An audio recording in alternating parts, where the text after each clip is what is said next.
লন্ডনের আদলে Kolkata I A তো দুরহস্থ। এমনকি দিল্লির আদলে কলকাতা বিমানবন্দরের পাশে কলকাতা পেল না একটা এরোসিটিও।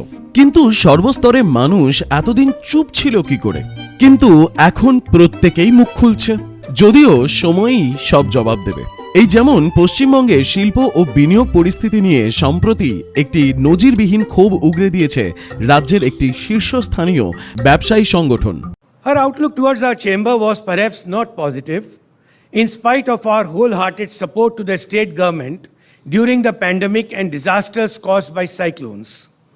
We have always actively participated in all the programs of the state government, and at the same time, we have been left helpless with regard to policy support for industrial development and growth. সংগঠনের বার্ষিক সাধারণ সভায় প্রাক্তন মুখ্যমন্ত্রী মমতা বন্দ্যোপাধ্যায়ের সরকারকে সরাসরি কাঠগড়ায় দাঁড় করিয়ে রাজ্যে শিল্প পক্ষাঘাত এবং সঠিক নীতিমালার অভাব নিয়ে সোচ্চার হয়েছে ব্যবসায়ী নেতারা।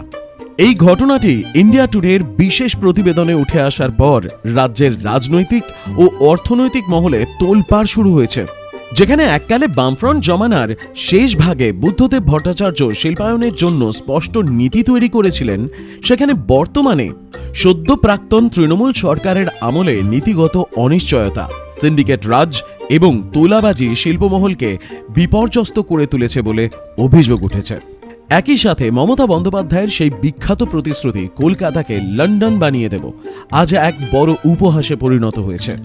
13 বছরেরও বেশি সময় পার হয়ে যাওয়ার পর কলকাতা লন্ডন হওয়া তো দূরের কথা, দিল্লির মতন একটা আধুনিক এয়ারোসিটিও পায়নি।